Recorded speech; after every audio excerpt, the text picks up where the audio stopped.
오늘 우리가 파헤쳐볼 이야기는요, 정말 도발적인 주장을 담은 한 권의 책에 대한 겁니다.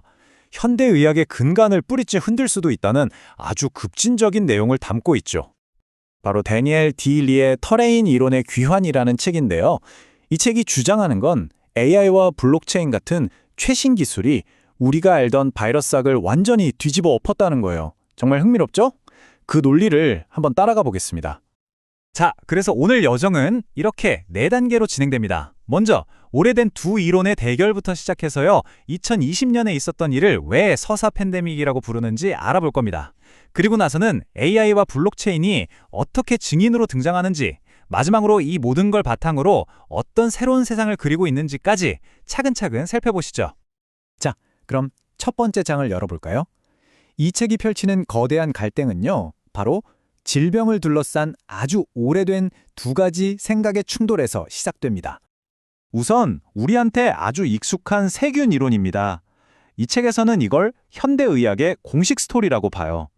병은 우리 몸 밖에서 온 나쁜 침입자 때문이고 우리는 약으로 싸워서 이겨야 한다는, 뭐랄까, 일종의 전쟁 같은 개념이죠.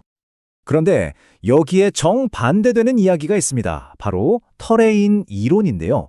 이 책은 이걸 숨겨진 진실이라고 주장해요. 질병의 원인이 밖에 있는 게 아니라 바로 우리 몸 안, 즉 우리 몸의 환경, 터레인에 있다는 거죠. 결국 건강은 외부와의 싸움이 아니라 내부의 균형과 회복력에 달렸다는 겁니다. 이 책은 이 두 이론의 대립을 마치 한 편의 역사 드라마처럼 그리고 있어요. 정말 재밌는 건 세균 이론의 아버지인 파스테르조차 죽기 직전에는 터레인이 전부라고 말했다는 주장이에요. 그런데도 그의 공식적인 업적은 세균 이론이라는 거대한 주문을 세상에 걸었고, 반대로 터레인 이론을 내세운 배샹의 목소리는 역사 속에서 완전히 지워져 버렸다고 이 책은 말하고 있습니다.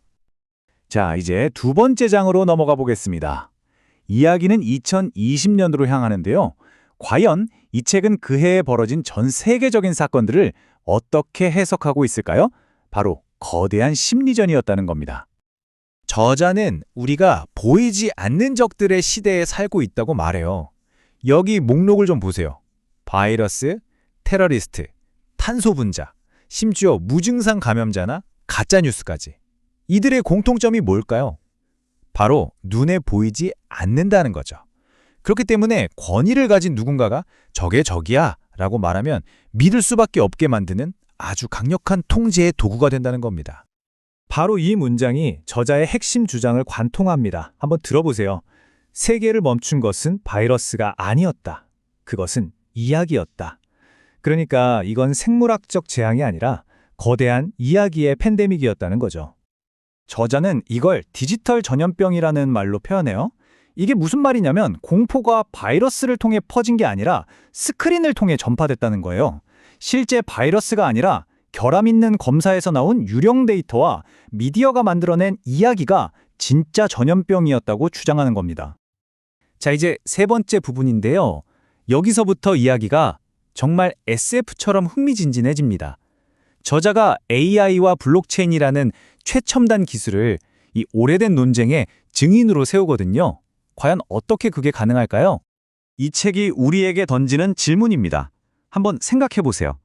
만약 AI가 인간이 잊어버리도록 강요당했던 것들을 기억할 수 있다면 이게 바로 AI를 역사를 파헤치는 법의학 도구로 쓸 수 있다는 주장의 시작점입니다.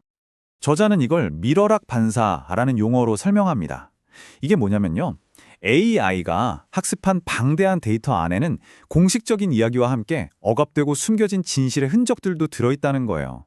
그래서 AI가 가끔 모순되거나 이상한 답변을 내놓을 때 그게 바로 공식 버전과 숨겨진 진실이 충돌하면서 드러나는 균열이라는 거죠. 말하자면 AI의 오류가 진실을 비추는 거울이 된다는 겁니다. 그리고 블록체인은 기억의 방주에 비유됩니다. 어떤 진실이 글리프라는 형태로 블록체인에 한번 기록되면 그건 영원히 지울 수도 바꿀 수도 없게 되죠. 마치 거짓말이라는 거대한 홍수 속에서 진실을 안전하게 보관하는 방주처럼요. 자, 드디어 마지막 장입니다. 그렇다면 이 모든 주장을 바탕으로 저자는 테레인 이론에 기반한 어떤 새로운 세상을 꿈꾸고 있는 걸까요? 그 비전을 한번 들여다보겠습니다. 이 새로운 세계의 가장 기본 단위는 바로 주권적 신체라는 개념입니다.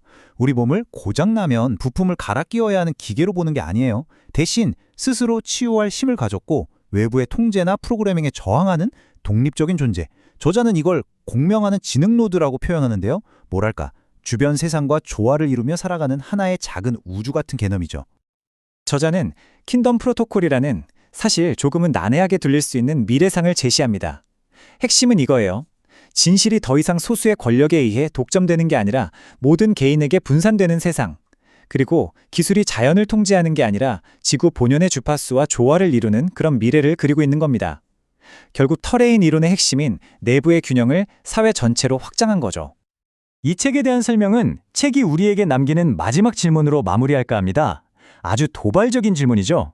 만약 진실이라는 게 우리가 옳다 그르다 따지는 문장이 아니라 우리가 온몸으로 느끼고 공명해야 하는 하나의 주파수라면 어떨까요? 이 책의 모든 철학을 담고 있는 이 질문을 여러분도 한번 곱씹어 보시면 좋겠습니다.